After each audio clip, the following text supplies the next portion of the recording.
scariest experience I ever had in a forest was when I was about 12 years old. My parents owned about 6 acres of forest and 6 acres of garden, cleared area. One afternoon, we had already picked all the garden veggies that we had to, and I was allowed to do what I wanted since we were all through with the work for the day. I proceeded to take a walk down into the forest. There was a clearing of some sort that my dad had made to drive down into the forest, but it could only be accessed by a 4-wheel drive since there were lots of little stumps and bushes. This forest was pretty much untouched woods. We had previously had to bury my little pet Chihuahua due to her getting very sick and passing away some weeks before this particular day, and I wanted to visit her grave. We had buried her way back at the very back of the property and made here a little grave that we could visit if we wanted to. And this was a pretty day, so I decided to go visit my little canine friend's grave. Alone, I went all by myself. I stayed a few minutes and said few words and left. As I was starting my way back through the 6 acres of woods, not having any fear at all, I started feeling like I was being watched, a very strong sense that I was being observed by someone or something. I stopped and looked around, but I didn't see anything that looked out of the ordinary. Actually, everything was eerily quiet. Something in my extrasensory part of my brain told me to run and run as fast as I could, or I may never make it out of those woods. I started to run, but I tried to just run normally and not make it look like I was panicking. But inside I was panicking. I kept turning and looking over my shoulder and didn't stop. I felt like I was being pursued, but at that point I just booked it out of there. Thankfully, I made it to the clearing in safety of where my parents were. I knew I was safe then at that point. I started to think that maybe it had all been in my head and I overacted. I had been in those woods countless times exploring without any fear ever. Later on that evening, we heard on the news that a dangerous escaped convict was on the loose. Can you guess where? He was in the woods where I was. That was where authorities had pinpointed him, and at the time I was in the very section of woods where he was. I am glad that I listened to my inner voice to run and not stop. Who knows if he would have hurt me or not, but I am very glad to know that God planted that in my brain. I believe that He talks to us. It may not be an audible voice that we can hear, but He does put thoughts in our minds. I know my woods well. It's a large wood, with some parts deciduous and some parts pine. There are not usually many people in the woods. And if there are, it's at times like weekends in nice weather, and they tend to stay on the main paths. I walk there a lot with my dogs, and if I spot too many people, I can easily turn off and reroute to a deserted, hidden path.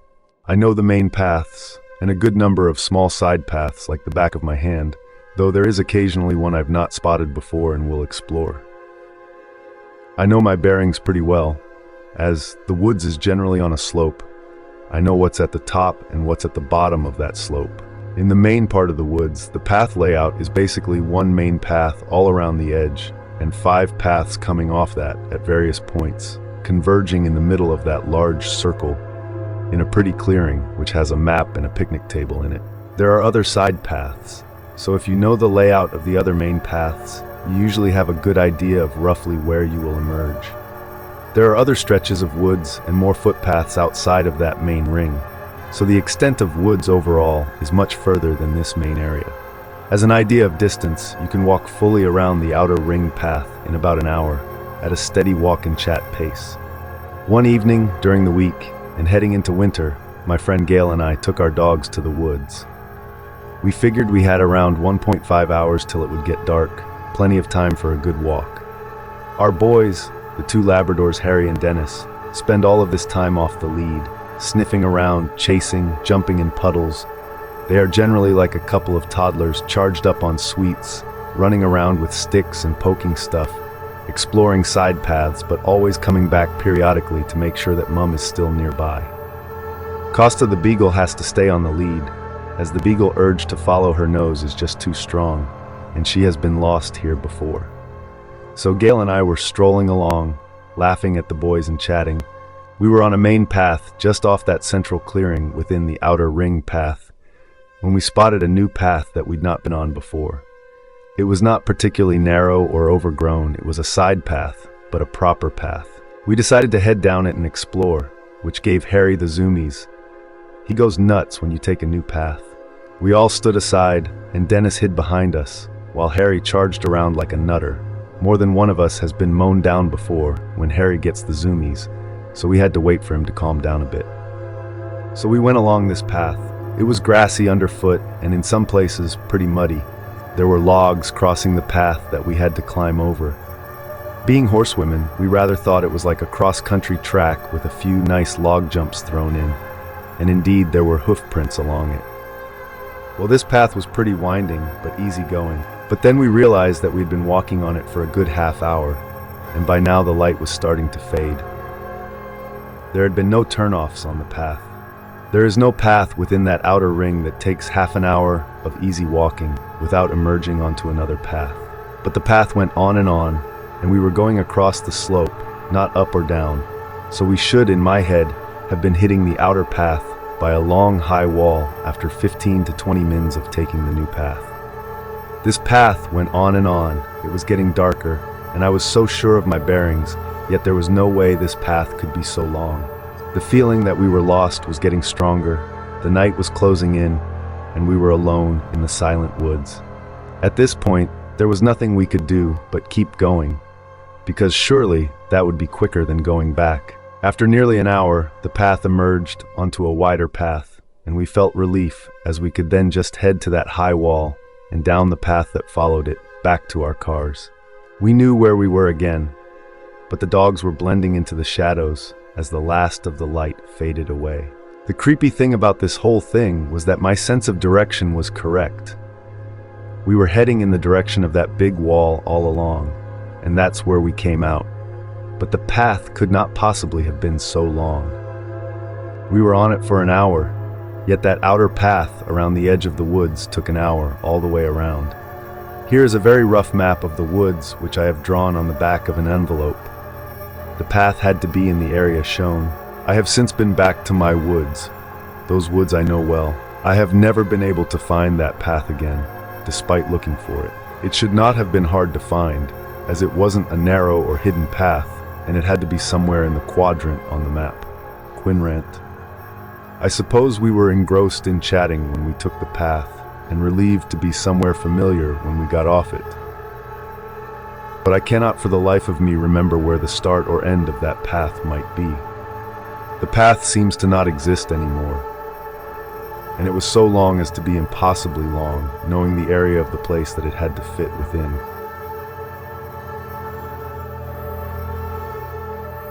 A few years ago, I was hiking in the woods in northern New Hampshire when I ran across what looked like an abandoned house. I love finding places just like this to explore, so I obviously was very curious about the house's content. There was a pathway to the house made of stones that had been covered with weeds and various other vegetation. The house was surrounded by overgrown grass and tree limbs that had fallen, making it difficult to get to the porch. The front porch was small and made of bricks that had a layer of moss grown all over it. It was obvious that no one had been there in many years. The front door was intact and locked from the inside. I didn't see any broken windows that I could fit through, and the windows on the front of the house were covered in a thick layer or dust and dirt, so I couldn't see inside. I checked if the windows would open, but I suppose the wood had warped and swelled, so none of them would open. I gave up on getting inside the house and settled for walking around the back side of the house to explore the grounds around the house instead. When I made my way to the back side of the house, I found a window that was a bit less dirty and was able to peek inside. I couldn't see much. What I did see was an area rug and what looked like a small table beside the window. I decided to check the back door on the off chance that it would open and I could find out what exactly was in this mysterious house. Lo and behold, the back door was locked as well. But when I gave it a slight push, I could feel the frame was loose and weak. It didn't take much force to push the door open, breaking the frame. Yes, I know this is considered breaking and entering, but as I said above, it was obvious no one had been there in many years, and I have a fascination with such places. I couldn't just walk away without knowing what was inside. What I saw once inside completely took my breath away. I was standing in a kitchen, complete with dirty dishes in the sink, a drain board with old cups and glasses turned upside down from being washed, but covered in a very thick layer of dust. There was a small kitchen table with drinking glasses on it, and a newspaper that dated back to June of 1959. The cabinets were stocked with dishes, and there was a tall pantry that contained various jars of preserves and fruits and veggies that had obviously been canned by hand. Everything was covered in dust. I continued to walk through the house and found each room I entered to be completely furnished and covered in dust and dirt. There were spider webs through the entire house, as well as signs of rodent activity. There was dresser drawers with clothes that had been chewed and nested in by what I assumed were mice. In the closet hung clothes that had begun to deteriorate and had holes from insects. Upon further inspection of a child's dress that I found, it seemed that the clothes were handmade. There were 2 bedrooms, one of which was obviously a room for children, with 2 twin beds that were perfectly made up. The bedding was in very poor condition, but seemed to be hand-stitched also.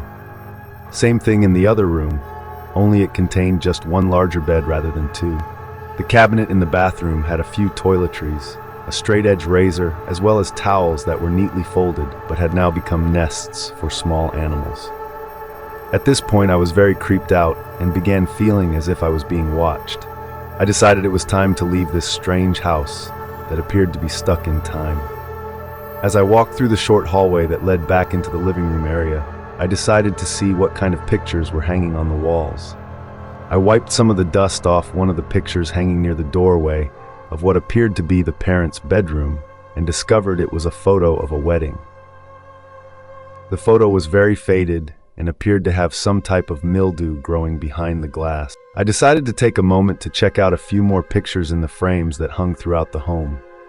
Most were of scenery or various still life subjects. I found another photo hanging in the living room near the front door. This one was of the entire family. It was in worse condition than the previous photo, but I could clearly make out a man, a woman holding what appeared to be a very small infant and 2 children sitting on the floor at their feet. I found this very odd, as I hadn't seen any signs of an infant anywhere in the home. I don't know what could have possibly become of this family that lived in the house. Did they leave for work and school and never made it home? Did they decide to take off and leave all their worldly possessions behind? Why? What happened to the infant in the family photo? To this day, I have many questions that I have no clue how to find answers to. I stumbled upon a home that day, not a house. That was a family's home that they lived in, experienced life in, and mysteriously disappeared from. I've never been back and never intend to. Just thinking about that place creeps me out. It was as if this family had no clue they'd never return to their home the day they last walked out the front door.